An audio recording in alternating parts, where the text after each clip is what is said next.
ang Pinoy Kultura. Kilala mo ba ang The Rockefellers? Ang pinakaunang Pinoy musical act to land a spot in a prestigious US music chart. The Rockefellers is composed of four brothers, Antonio, Junior, Eddie, and Albert, and their father, their pops, Moro Maligmat. Pasok sa number 16 ng Billboard Hot 100 ang kanilang kantang Killer Joe. Killer Joe, go!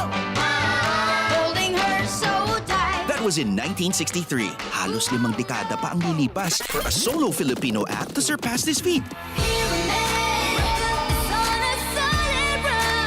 This is when Charis Pempenco's self-titled album debuted at number 8 on Billboard's Top 200 albums. Yan ang Pinoy Kultura because our culture is cool. Paano nga ba mag-register para magkaroon ng schedule sa Bagong Pilipinas Presidential Action Center? Narito ang mga dapat gawin. Gamit ang iyong mobile device, pumunta sa eGovPH app.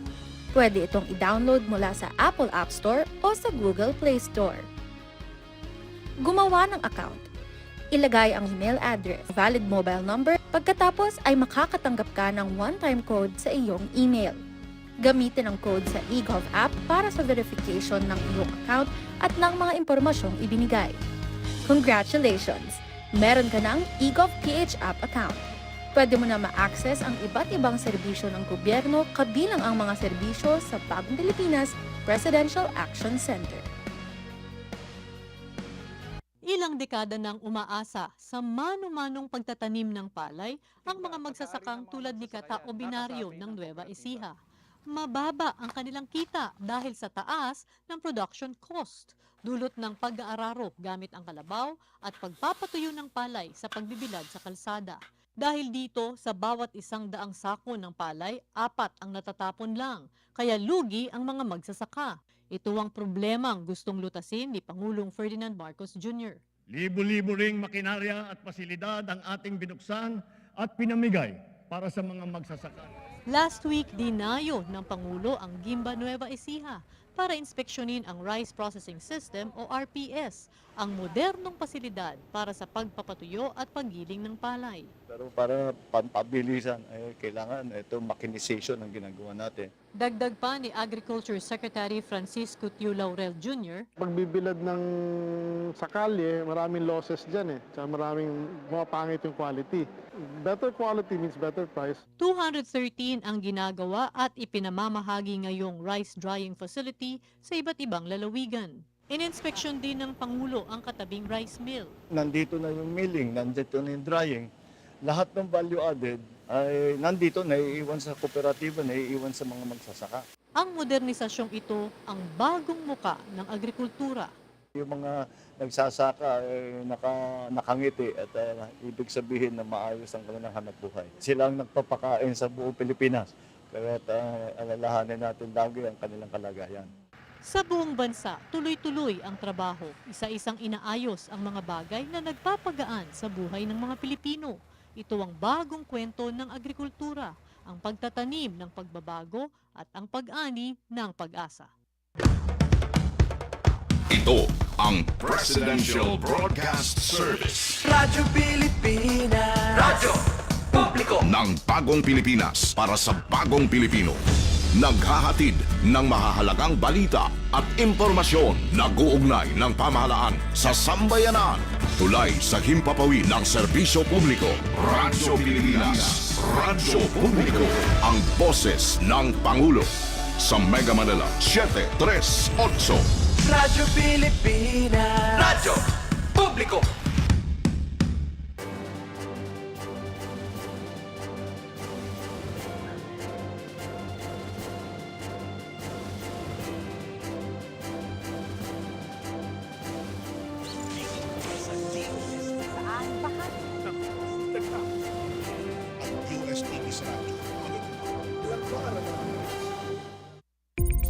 Magandang agaw, Luzon, Visayas at Mindanao. Ako ang inyong kapatid sa Himpapawid, Onin Miranda.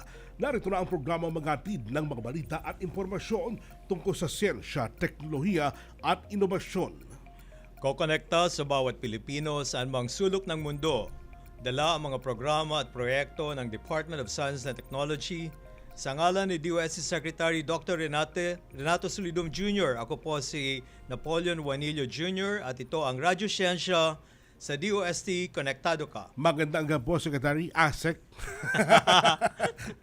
Maganda agham Onin at sa lahat ng ating mga kakonect. Siguro sir, bago natin alamin yung mga nagaganapan sa pangangasiwa ni Secretary Renato Solidum, ay makibalita mo muna kami sa inyong pong tanggapan. Kamusta na pa ang technology transfer, communications and commercialization? Salamat sa katanungan yan, Onin. Ngayong Tuesday, bubuksan natin o launch natin ang Propel Hub doon sa dating executive lounge ng main complex sa DOST. Yung Propel Hub ay magiging isang exhibition center at yun ay saring co-working space sa lahat ng ating mga startups, pati ng ating mga venture builders. So magkakaroon sila doon ng I should say malawakang espasyo para magkaroon ng talakayan at negotiation at sabihin nating business development. Ayan, alright. Asik, makikibalita po kami dyan sa mga susunod na pagkakataon. Mga kakunek, sama-sama tayong matutot kilalanin ang iba't ibang programa at kaganapan ng Department of Science and Technology ngayong taon. Tuwing Biyernes na po tayo mula alas 3 hanggang alas 4 ng hapon dito lang sa Radyo Pilipinas 1 at live rin po tayo sa official Facebook page ng DOST TV. Sabay ni mapanood sa TV Plus Channels 3 at Affordable Channels 45 to 49. Para lahat tayo makakonect, mga kaibigan, oras na para pakinggan ang mga nagiganapan sa DOST sa linggo nagdaan na pinangunahan ni DOST Secretary Renato Solidum Jr.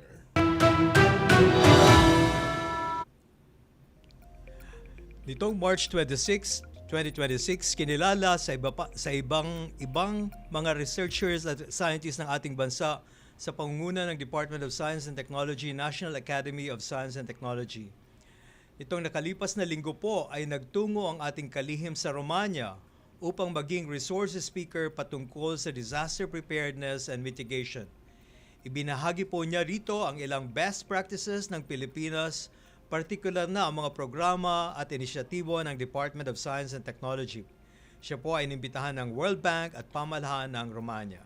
Maraming salamat, ASEC NAP. Samantala, alamin muna natin ang lagay ng panahon. May pagulat si Ben Estareja mula sa Pag-asa Weather Forecasting Center. Radyo Pilipinas Weather. Benny, magandang agam. Hello po, magandang hapon po Sir Onin. Ganyan sa ating mga taga-subaybay. Wala tayong aasahan pa rin po ng mga weather disturbance, mapabagyo man or low pressure area sa mga susunod na araw.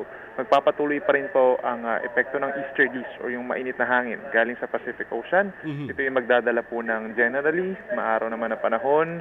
Yun nga lang po, mainit at malinsangan lalo na sa tanghali. Ang in-expect natin na heat index for today, pinakamataas po dito sa may area po ng San Jose Occidental Mindoro with 42 degrees of heat index. Susundan niya ng 40 degrees na heat index naman dito sa may Pangasinan, sa Isabela, at saka po sa Palawan. No? So patuloy pa rin yung paalala sa ating mga kababayan na uminom po ng tubig, ugaliin ang pag-inom ng tubig at make sure po na meron tayong panangga sa init kung lalabas po ng bahay simula alas 11 ng umaga hanggang alas 3 ng hapon. For Metro Manila, possible yung 37 to 38 degrees na maximum heat index. Yung mga pag-ulan, more on mga localized lang, mga pili-piling lugar lamang po lalo na sa mga kabundukan, kunwari sa may Aurora, sa may Northern Quezon. And then may mga thunderstorms din na panandalian dito sa bahagi po ng Visayas and Mindanao ngayong hapon hanggang gabi. Yan muna ang latest mula dito sa Weather Forecasting Center ng Pag-asa, Benny Estareja. Magandang hapon po. Maraming salamat, Benny Estareja mula sa Pag-asa Weather Forecasting Center. Samantala, narito na ang iba pang napapanahong balitagam. Ito ang DOST Report. DOST NCR, Project Empower at Indiba Philippines nagkaisa para sa inklusibong kinabukasan. Nilagdaan na ang Memorandum of Understanding sa pagitan ng DOST NCR, Project Empower at Indiba Philippines na naglalayong palakasin ang inklusibong pag-unlad at patuloy na pagpapabuti sa well-being ng mga persons with disabilities. Ang nasabing MOU ay nagkaisang nilagdaan ni na DOST Undersecretary for Regional Operations, Engineer Sancho A. Maborang, DOST National Capital Region, Regional Director Engineer Romelin T. Tresvalles, Project Empower President Mr. John Darrell C. Castro at Indiba Philippines Philippine Business Director Ms. Jacqueline Y. Guerrero. Ang kolaborasyong ito ay layunin maging parte ng implementasyon ng Community Empowerment through Science and Technology o CES program. Pinag-uugnay nito ang mga experts mula sa non-government, public at private sectors para isulong ang access sa adaptive fitness, community-based interventions at quality rehabilitation services at dinadala ang inisyatibong Solutions and Opportunities for All ng DOST.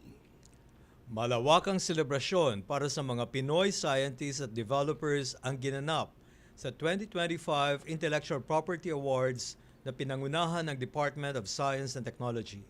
Alamin ang kabuuang detalye sa DOST report ni DOST-TV correspondent Zay Soriano.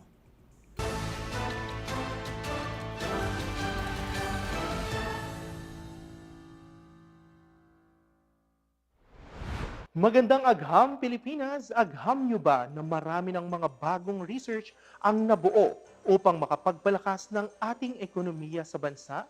Kaya naman isang malawakang pagpupugay sa mga Filipino scientists at researchers ang ginanap sa DOST Intellectual Property Awards na pinangunahan ng National Academy of Science and Technology o DOST-NAST Philippines. Ramdam ang pride at excitement nitong March 26, 2026 sa Quest Plus Conference Center sa Alabang dahil sa ginanap na 2025 Intellectual Property Awards o IPA. Pinangunahan ng National Academy of Science and Technology o NAS Philippines ang pagkilala sa mga utak sa likod ng Department of Science and Technology o DOST. Sa kabuuan, may 144 na scientific papers, 5 patents at 10 utility models ang pinarangalan na nagpapatunay na ang gawang Pinoy ay world-class at kayang makipagsabayan sa global standards ng Scopus at Clarivate na mga source-neutral abstract at citation database. Ang research ko is actually a spinning machine. So ano siya, parang bridge niya yung gap na pagkulang sa mga industry, ay yung mga materials kasi na kailangan sa region, usually binibili pa natin. Pero dahil sa machine na nagawa ko, na-invento namin, ay ikaw na mismo ang gagawa ng kailangan mong materyales. Actually, ino-offer na namin sa mga small and medium enterprises, yung may mga cooperatives, mga pamilya sa, usually kasi siya nagsiserve siya as for support sa mga handloom weavers, sa textile processors, para at least matulungan sila na added income na as well as yung hindi ka maglalabas ng gastos o hindi ka nagagastos ng mga materials na kukunin mo, either bibilin mo, ikaw na gagawa.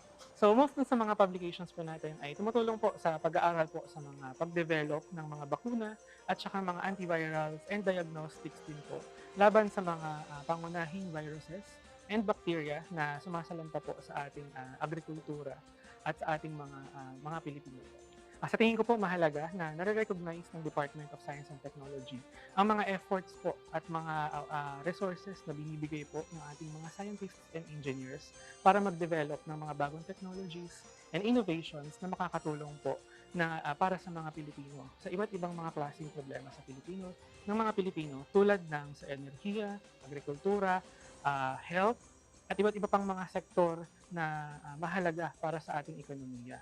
Hindi lang basta trophy ang bitbit ng ating mga researchers. Binigyan din sila ng cash incentives na aabot ng 100,000 piso para sa mga international publications at hanggang 80,000 piso para sa mga granted patents. Pinarangalan bilang highest number of granted patents ang DOST PNRI o Philippine Nuclear Research Institute sa pangunguna ni Dr. Carlo A. Arcilla. Highest number of utility models naman ang DOST FNRI sa pangunguna ni Attorney Luciden Giraz.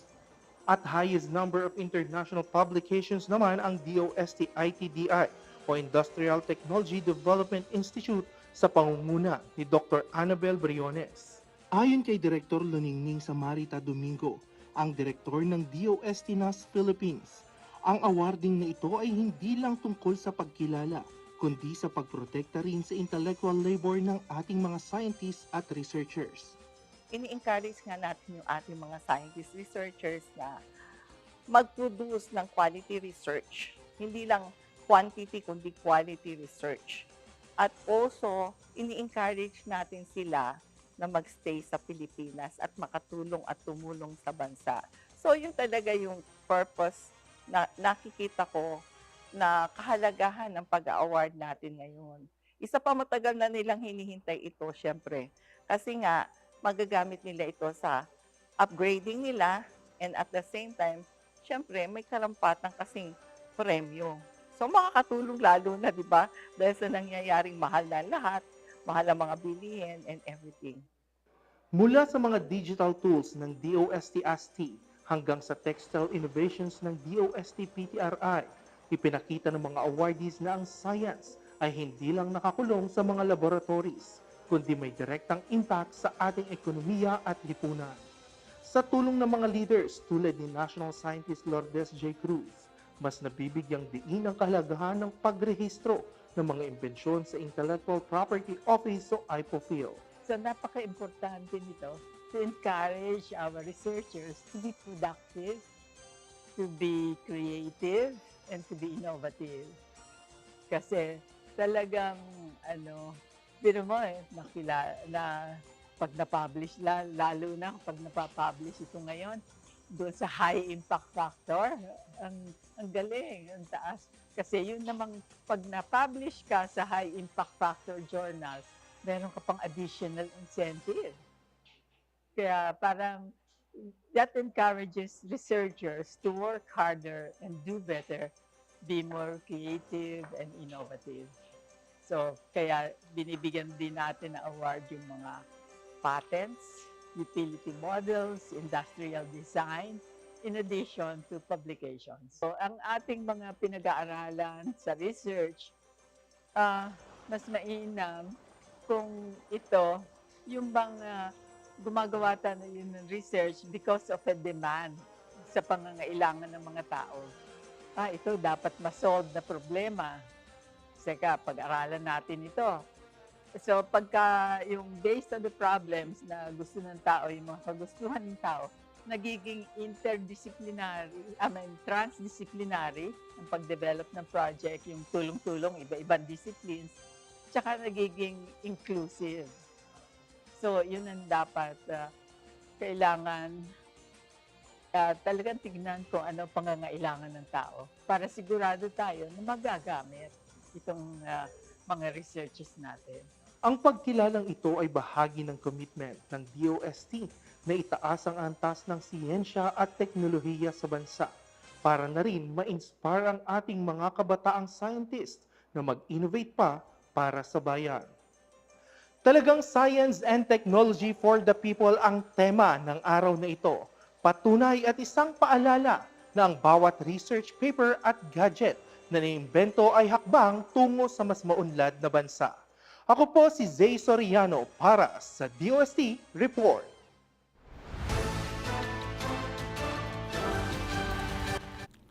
Mga kakunek, manatili kayo nakatutok at makiisa sa amin. Kaya naman mag-comment lang sa ating mga live broadcast na matatagpuan sa RP1 at DOST-TV official Facebook pages. Mga kakunek, bago matapos ang Women's Month, pag-uusapan naman natin ang isa sa mga proyekto ng DOST na nagpapalakas ng ating mga kabaihan sa bansa. Tutok lang dahil yan ang pag-uusapan natin ngayong araw. Magbabalik agad ang Radyo Siyensya sa DOST. Konektado ka! Ginugunita ngayong taon ang ika-50 anibersaryo ng paglagda sa Treaty of Amity and Cooperation in Southeast Asia o TAC. Halos 9 na taon matapos ang pagkakatatag ng ASEAN, nilagdaan ng 5 bansang orihinal na kasapi nito ang dokumentong magsisilbing pundasyon ng diplomasya at matatag na ugnayan ng mga bansa sa Southeast Asia. Naganap ito sa Bali, Indonesia noong ika-24 ng Pebrero 1976. Binago ng TAC ang ASEAN tungo sa pagiging organisasyong may malinaw na alituntuning nakasentro sa mga prinsipyo ng paggalang sa soberanya, hindi panghihimasok sa panloob na usapin ng bawat kasaping bansa at mapayapang pagresolba ng anumang tensyon. Sa ngayon, lumago na sa 58 high contracting parties mula sa 5 kontinente ang lumagda na sa TAC. Patunay ito sa mahalagang gampanin ng ASEAN sa diplomasya ng Asya at ng mas malawak na international community.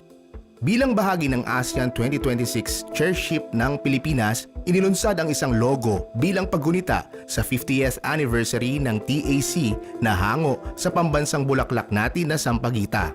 Sumisimbolo ito sa pagkakaibigan at pagtitiwala ng mga bansa na pinanday ng naturang kasunduan. Ang ika-50 anibersaryo ng TAC ay patunay ng nagpapatuloy na matatag na ugnayan at pagsusulong ng kapayapaan sa Southeast Asia tungo sa pag-unlad ng bawat bansa sa rehiyon. Radyo Siyensya sa DOST. Konektado ka dito sa Radyo Pilipinas. Nagbabalik ang Radyo Siyensya, ito na ang ating kwentong SNT.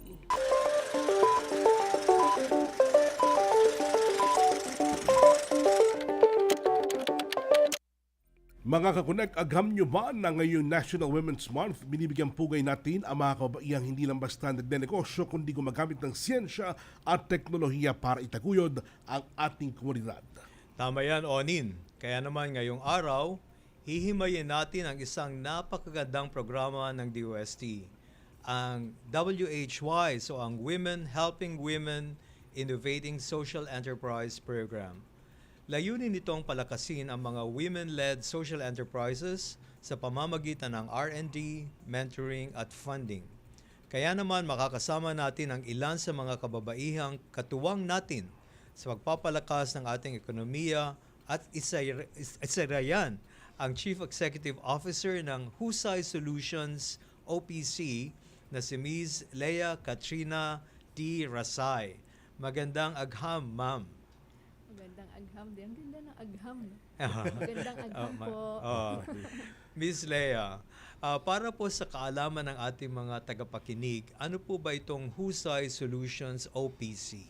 Yes, so maraming nang pinagdaanan si Husay, but ano po siya, creative partner for brands or businesses. So we provide mga creative services, design, music, or pag-place ng mga artists sa mga organizations, ganyan.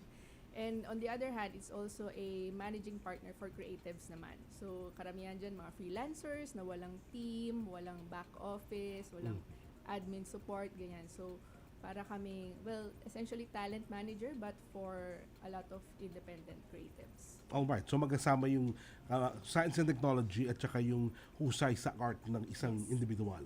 Yes po. Ayan, alright. Pero bakit po husay.co? Ano po nakita nyong gap sa ating creative industry na nagtulak sa inyo na gumawa ng platform para sa ating mga Filipino artists?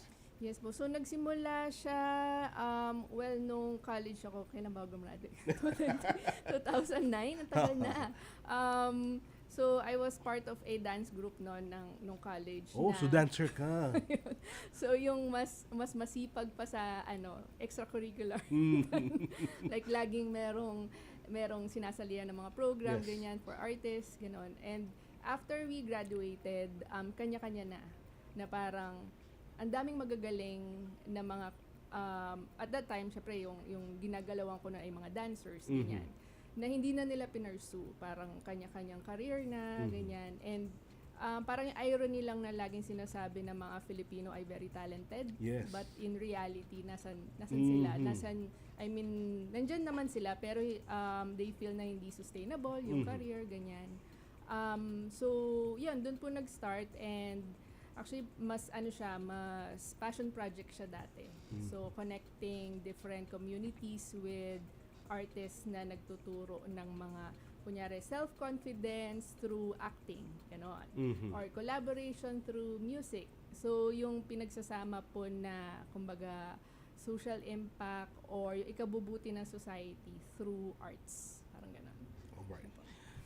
Napakahusay ng konseptong ito. I'm very impressed. At para sa akin talagang tama ka, sabi namin na maraming artists, maraming talents, pero somebody has to put them together. Tama po. Sa ilalim nitong WHY's program ng DOST, ma'am, anong klaseng technical assistance o mentoring ang nakatulong sa inyo para mas mapalawak ang inyong learning programs at career access para sa ating mga artists? Yes po. So nag-apply po ako ng grant 2022 2 kami na, kumbaga, nag-onboard yung cohort na yon. So, yung in-apply ko po nun is a platform na pagsama-samahin yung mga artists na nasan nga ba sila? So, like, mga kaibigan ko, ganyan, we know na different groups, pero yung connection sa jobs, parang very informal. So, very like, may kilala ka bang ganito, ito, pasok kita dito. So, medyo, it's still, parang it was, parang it's who you know, na parang, may kilala ako, dito siya, ganyan. So, paano naman yung iba na magagaling na mahiyain or they cannot market themselves, ganyan. So, ang daming ideas na magaganda, but the platform, yung in-apply naming to develop the platform is hoping na to ease yung mga ganon, na mga gaps in the industries. Alright. Matanong ko lang, Miss Leia, isa-isa natin yung mga arts na nalalaman natin. Andyan yung singing, yung dancing, andyan yung acting, performance, di ba? Meron pang mga tao dito yung creativity ng pagsusulat, yung pag-drawing, pagpipinta, kasama lahat yung mga bagay na yun? Yes po. So, yan din yung madalas na natanong sa akin. And a lot of the initiatives, ngayon ang dami na because of yung napasa na batas, no, na Creative Industries Development Act. So, when we map different creatives, so we learned na hindi lang sila isa, like si Sir, pwedeng dancer din siya, actor din siya, or iba-iba. So, parang may panghinayang kayo, Sir. Iba-iba na parang pwedeng magkasama yun. Merong writer na nagdo-drawing, nag-illustrate, nagde-design, tapos nagmi-music din siya. So, it's also up to them kung ano yung gusto nilang gawing career. Yung iba gusto lang ayokong pagkakitaan yung pag-music ko kasi this is my passion. Pero, graphic designer siya, yun yung profession niya. So, iba-iba in one person, multidisciplinary. Halimbawa, choir, gustong pumasok dito, pwede ba ang isang choir na mag-member or mag-subscribe sa husay.com? Yes po, so different, ang daming entry points. So, depende sa goal ni artist, kung gusto ba niya to develop their career or skills, ganyan, or makonect lang sa community, sa group. So, because we also have partners na different creative communities. So, yun, minsan gusto lang na may makilalang ibang kagaya nila, ganyan. So, iba-ibang goals din and we welcome them naman po. Iibahin ko konti ang aking katanungan. Ma'am, sa palagay mo, saan makakatulong ang science and technology dito sa ginagawa niyong napakahusay na initiative? Siyempre, nandiyan yung mga artists, pero malay mo, kailangan mo rin ng sound engineer. Kailangan mo ng magandang set engineer or set designer. Saan pumapasok ang science and tech dito sa inyong programa? Yes, so dun sa yung project na I applied for grant nung WH-wise, that's one. So that's parang very involved si DOST doon. So we developed the platform, even yung discipline, how to test the market, ganyan. And very scientific din yung approach and very research-based. And kung fast forward with the demand now, ang dami, like the artificial intelligence. That's correct. Ang daming mga technology, emerging technologies, and ang bilis mag-evolve. So, ang daming integration ni science and technology ngayon. Like for example, itong artificial intelligence, magagamit ba natin yun? Mahabang usapan po ako. Pero yes, magagamit pa rin. Simple answer po is yes, may ano siya, may role siya. Yung iba, they use it to assist, like gusto nila i-summarize kung ano man yung nababasa nila, ganyan, or to assist them sa writing or even sa design. Iba-iba eh. So, but there are also like ethics in using it. So, yeah, it's policy naman po ang usapan doon. Alright. Dahil sa WH-wise, paano po nagiging mas systematic at data-driven yung pagtulong nyo sa mga creatives mula sa pagbuo ng portfolios hanggang sa paghanap ng opportunities para sa kanila? Yes.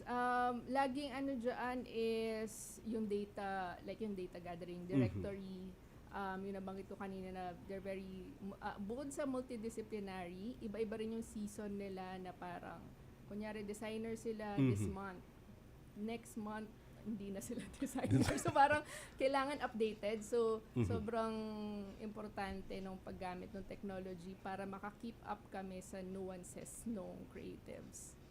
Yeah, nabanggit niyo ma'am na ang H-Wise ay libo-libong trabaho ang nalilikha nitong sinasabi natin mga social enterprises sa panig ng Husay company. Paano niyo po nasusukat ang tagumpay ng inyong mga artist pagdating sa kanilang kabuhayan? Yeah, so if we are going to talk about po yung career or yung profession, of course yung sustainability, like yung rates nila, like yung pricing nila, natutulungan namin sila dun mag-price, mag-negotiate, maka-close ng contract, and even collection, yun din matagal yun, like even kahit na malaki yung project, tas hindi sila nababayaran agad, mga ganyan. And meron din sa artist welfare. So, meron kaming manager husay. So, yun yung hindi fun gawin ng creatives. So, nandun kami, admin support, project management, ganyan. And yung pagkausap sa mga clients, like, ikaw na lang kumausap dyan, sakit siya sa ulo, ganyan. So, para kami yung kakausap, mga ganon. And, yeah, yung artist welfare and yung goals nila. So, not all artists naman gusto laging yumaman or pwedeng sapat na, ganyan, basta walang utang, gano'n. So, yung mga gano'n, so very holistic po yung approach namin in supporting po. Alright. Ngayon, ang tanong ko naman ay bilang isang babaeng CEO sa intersection ng tech at ng art, ano po yung pinakamalaking challenge po ninyo, hamon, sa pagpapatakbo ng isang creative social enterprise? Marami po tayong challenges sa buhay. Halimbawa, ma'am, ano po yun? Well, nag-evolve po, depende rin sa season because I'm also a first-time mom. So, yun, may challenge syempre na work-life balance. And of course, you want to be there na maging hands-on sa family, and also you also have to build properly yung business, mga ganon. So, yung time management, sa pag-handle din ng team because different personalities din sila and you want to be fair. Syempre, pinipreach mo about artist welfare but syempre iniisip mo like fair din ba yung treatment mo sa team, mga ganon. So, lagi may ganong back and forth na usapan. So, Alright. I must say, ma'am, napaka-impressive ng ginagawa nyo at hindi basta-basta. At saka sir, maraming mga artists dito sa ating bansa ang kumbaga ay hindi man sabihin totally nasasayang yung kanilang talent. Kaya lang minsan hindi napapansin dahil sa parang feeling nila wala na silang kasakaramay pagpapaunlad ng kanilang nalalaman. Alam mo, wala yung kaibahan sa ginagawa ko sa mga startups. Kasi kami rin nag-manage ng mga startups. But anyway, I totally understand what you're going through and the many challenges, and hats off to you. And maraming salamat, Ms. Leia Katrina D. Rasay, ang Chief Executive Officer ng Husay Solutions OPC. Maraming salamat, ma'am. Thank you. Thank you. Alright. Makakonect sa ating pong pagbabalik, makapanayam pa natin ng ilan sa mga kababaihang katuwang ng agam, teknolohiya at inobasyon para sa ating kinabukasan. Tutok lang dahil yan po ang pag-uusapan natin. Magabalik agad ang Radyo Siyensya sa DOST. Konektado ka. Magandang araw, si Dingdong po ito. Tagbagyo na naman, kaya tara samahan niyo akong i-remind ang mga kababayan nating magsasaka at mangingisda. Say aha. A for Annie. Hanggat maaari, anihin na natin ang mga pananim para hindi tumasayang sakaling bahain ang inyong taniman. Next, H. Hayop. Ilikas natin sa mataas na lugar ang mga alagang hayop tulad ng baboy, kambing, baka at iba pa. Huwag rin kalimutan ang pets natin, ha? At A for alon. Paalalahanan ang mga kapamilya nating mangingisda na huwag na munang pumalaot. Say it with me. Aha! Para safe ang lahat sa panahon ng sakuna. #panatag ang mayala.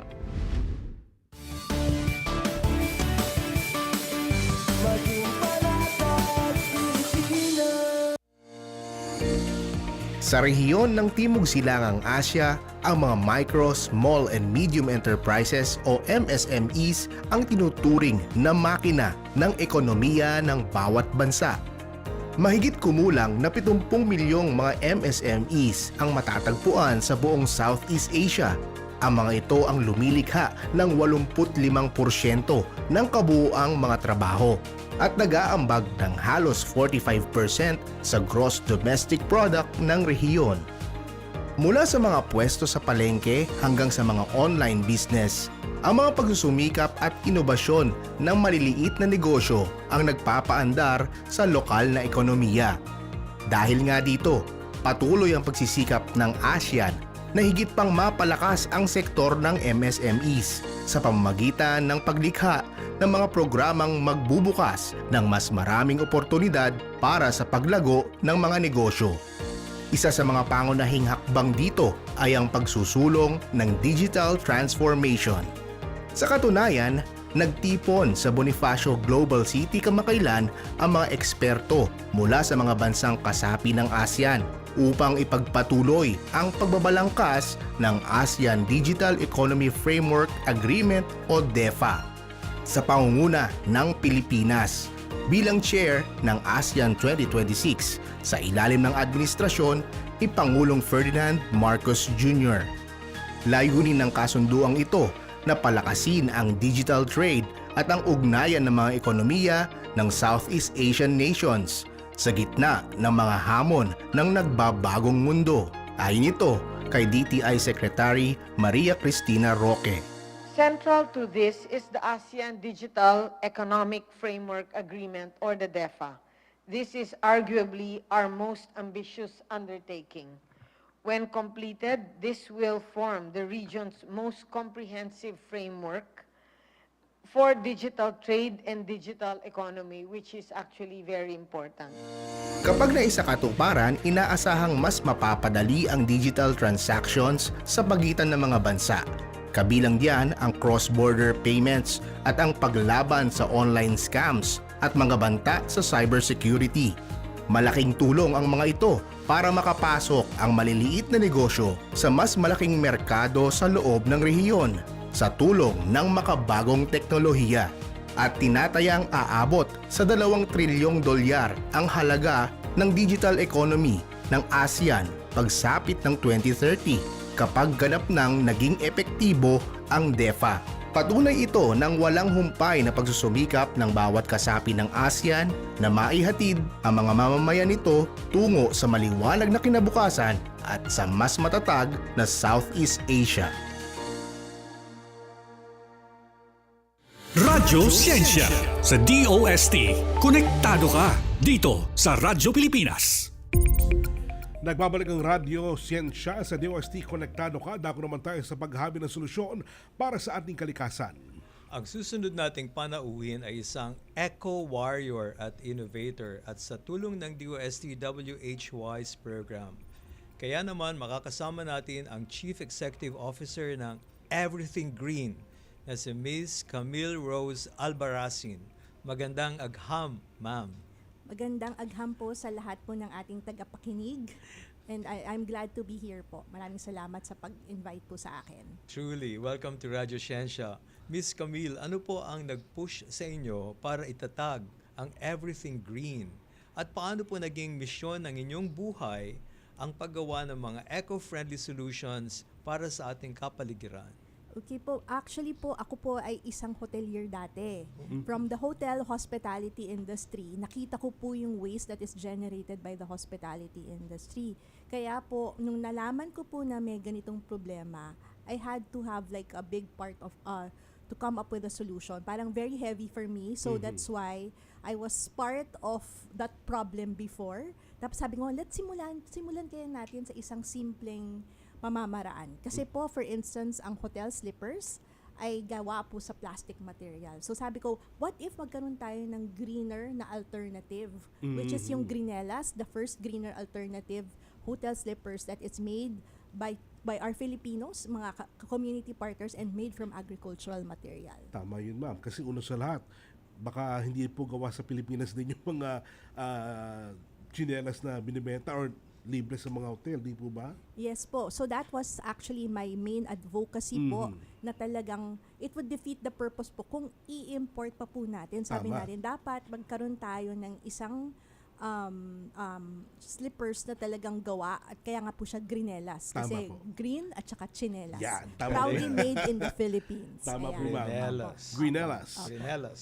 Ayan. Opo. At ma'am, ngayon po Women's Month, binibigyan din natin ng informed choices. Sa dami Yes. po ng plastic at waste sa paligid, paano po tinutulungan ng Everything Green yung mga consumers, lalo na ang mga katulad yung ilaw ng tahanan, na maging mas sustainable sa kanilang lifestyle? Yes, I think ang pinaka mako-contribute po ng Everything Green ay bigyan po ng alternatibo.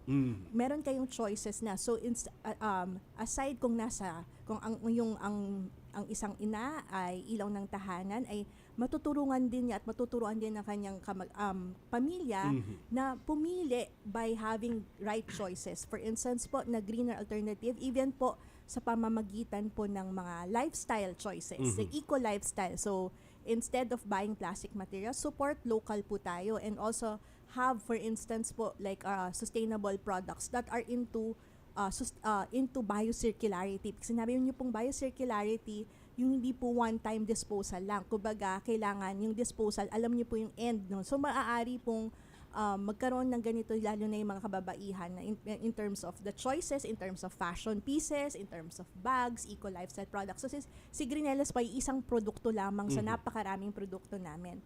But we are also looking into ano pa yung mga pwedeng household din na pwedeng ipakuha din by the consumers natin. Ayan po. Alam mo, Onin, talagang impressed na impressed ako dito sa ating mga women guests, si Miss Camille, na ngayon Yes, naman, sir. kanina si Miss Leia, talagang sobra. Now, madalas nating isipin na ang manufacturing at waste management ay male-dominated fields.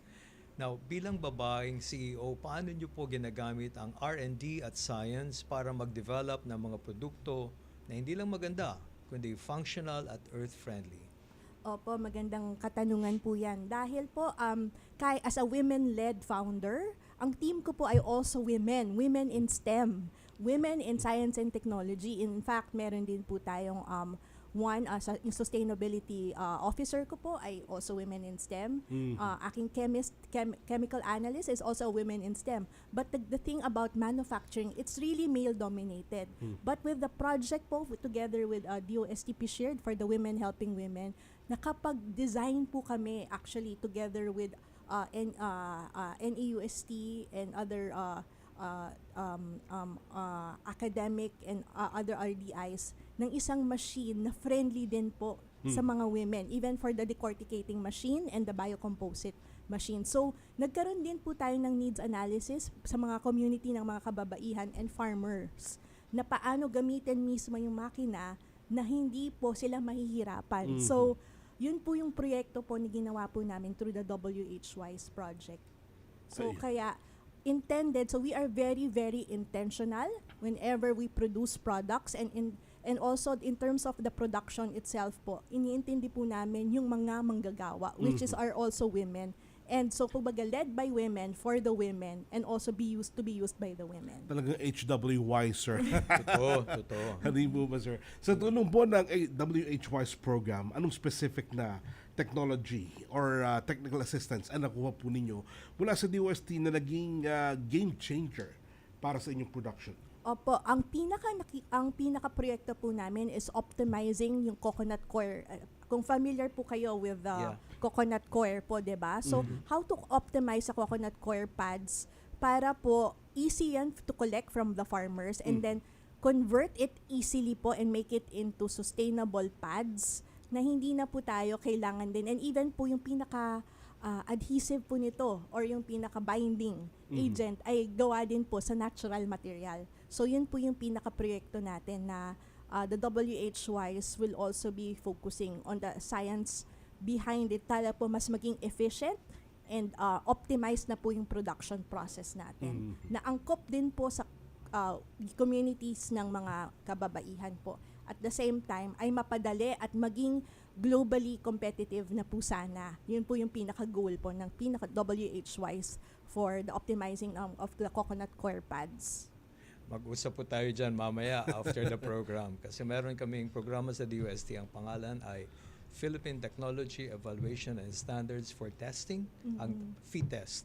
Yan po isang programa with the Commission on Higher Education at gusto namin mangyari na global standards ang basehan natin para sa ating assessment ng mga products para makapasok sa iba-ibang markets.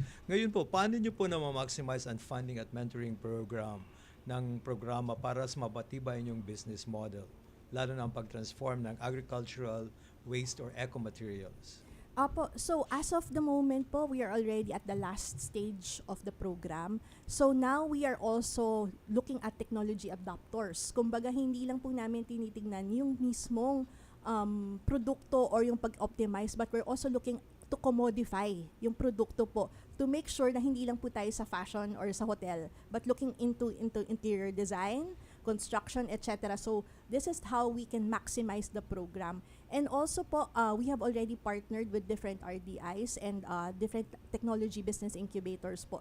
To mention po, Lasal College of St. Benilde, NUST, ITDI as one of the RDIs po. So talaga pong yung collaboration is very, very important in these types of programs. Alright. Para napakadami ng detalye na pinag-uusapan natin itong inyong pong grupo, Everything Green. Hindi mo mahirap ito, ma'am, na kumbaga ay nagsimula lang sa inyo at ipinagpatuloy hanggang sa mga panahon ito na napakarami ng mga collaborations at mga taong kinakausap para mapaunlad pa itong grupo po ninyo? Actually po, medyo syempre at first alam po natin na mahirap, but with more collaborators and more intuitive minds at saka po scientific minds, we can make the industry better po. So that's my idea. Pero syempre very challenging to have several people on the board, but I think it's also great na meron tayong collaboration kasi po hindi talaga kaya ng single mind lang po ito. But with a lot of help and expertise, iba-iba kasi yung expertise natin, naniniwala po ako na may contribution ng each and every collaborator in this type of endeavor. Ayun. Itong mga products na dala po ninyo, halimbawa itong bag na ito, nasabi ko nga ay nakita ko sa inyong profile at napakaganda, yung hinahawakan ni Asek na ayan, maganda rin yan. Nako, lahat po ba yun ay gawa ng kababaihan sa Everything? Yes, actually combination naman po, hindi naman parang 80% are women, but again, at least we also have persons with disability na kasama din po sa atin. So, yan po. So, kumbaga tulong-tulong po tayo. Alright. Sa tingin niyo po ba, bakit mahalaga nga ba ang mas maraming kababaihan ang pumasok sa green innovation at science-based businesses? Sa akin, alam ko na ang sagot, pero hihintayin ko ang kasagutan ninyo. Okay. Sa akin kasi, nature po ng isang babae ang maging nurturing, mapag-alaga sa pamilya, mapag-alaga sa nature, good stewardship. So I think that is the reason why women should be part of green innovation, because it is our nature to be caring. So I think syempre iba rin po yung nadadala na talino at talento when it comes to science, kasi may eye for detail iba po yung eye for detail, at saka nga if we look at how the processes would be, I think yun po yung matuturing natin na malaking contribution ng isang babae, kasi they have that caring and nurturing hands and minds that would be tapos enabler din po sila, at nakikita po nila how to actually solve yung mga problema. Diba, we are innovators, and you say innovators, we solve problems. Tama po. Alright. Sir, kung maaari lang po ipakita natin sandali sa screen itong bag ni Ma'am Camille. Ayan po. Kaya po sinabing maganda po ito, doon ata. Doon ba yan? Dito na, sir. Yan. Ayan, okay. Kaya po sinabing maganda, sir, kasi yung mga tela niya ay iba't ibang mga eco-friendly material. Tama po ba yun, ma'am? Yes po. Yan, for instance, partner po namin sa Bohol. Raffia po yung material naman po niyan. Okay, raffia. So we have raffia, we have coconut, we have banana, we have rattan. So different natural materials po, na bio-based materials. Alright.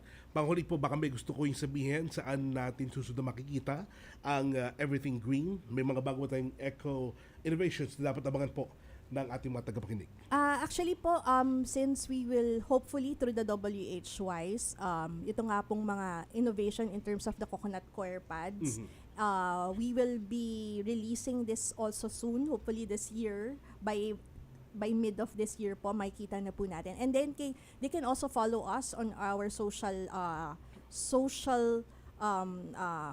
media pages and also sa through our website everythinggreenph.com. So doon niyo po makikita, but aside from that po, we were also hoping that this year we will be able to export our products, but we're still continue to hope na sana sana despite of this crisis natin, but we Tama are po. still hoping na we will still be able to really release. Actually, our products were also in Japan, in Tokyo, Wow. where we had we were part of the Fashion Week in last year, but it's still there, but it's parang in different places po, all over the world naman po may mga sample products na tayo. So, abangan lang po natin yung mga new products to be released, and hopefully for the hotels, eventually po, we will also be able to really have a Filipino-made Philippine slippers in each 5-star and 7-star hotel. Wow. Yan po yung Yeah. ating pinaka-mission po. Ayun, tama po sir. Amazing passion. There Amazing is a- passion. Maraming salamat, Ms. Maraming Camille salamat Rose din Albarracin, po for ang Chief having me. Executive Officer ng Everything Green. Maraming salamat, ma'am. Maraming salamat po, and Happy Women's Month sa lahat po ng Happy Women's kababayan. Month Truly, po. truly. Thank you very much. Thank you. Mga Connect, oras na para naman ating alamin kung ano pa ang maring kaganapan sa ating DOST Secretary Renato Yuseldum Jr. sa mga susunod na araw. Sa Lunes po ay pangungunahan ni Secretary Dr. Renato Silidum ang paglunsad ng Handa App na isang central platform for disaster resilience and mitigation. At sa Martes naman po ay pangungunahan rin niya ang paglunsad ng DOST Propel Hub. Ayan. Yung sinasabi ko sa inyo kanina. Yes, At sir. imbitado po kayo at ating mga women's business leader. I'll talk to you about it in a while. Ayan. Maraming salamat, Asik, na mga Connect. Yan po ang naging kabuuan ng ating pong programa. Muli niyo po kami samahan sa susunod na Biyernes, alas 3 hanggang alas 4 ng hapon dito sa Radyo Pilipinas. Sabayan din po makapanood sa TV Plus Channel 3 at For the Box Channels 45 to 49. Maraming salamat kay Joy Timidan, Matet Segovia. Muli, ako po inyong kapatid sa Imbabuin, Onin Miranda. At mula sa Department of Science and Technology para sa Agham na Ramdam, sa ngalan ni DOST Secretary Dr. Renato Silidum Jr., ako po si Napoleon Juanillo Jr., patuloy na maghahatid ng kaalaman at serbisyo para sa bawat Pilipino. Ito ang Radyo Siyensya. Sa DOST, konektado ka, delivering science for the Filipino people, solutions and opportunities for all. Thank you, ma'am. Salamat po. Thank you very much.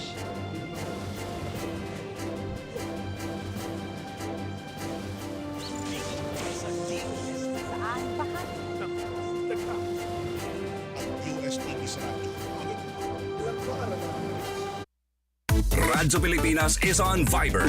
Viber. One tap and swipe. Nandyan na lahat. Receive credible news and information. Pati mga trending topics at videos. Sure na meron dito niyan. Stay on track with Radyo Pilipinas on Viber. Pick up real news. Catch the latest and biggest stories. Search Radyo Pilipinas on Viber and hop in to our community. We know you're always on the go. Pero ang mahuli sa balita is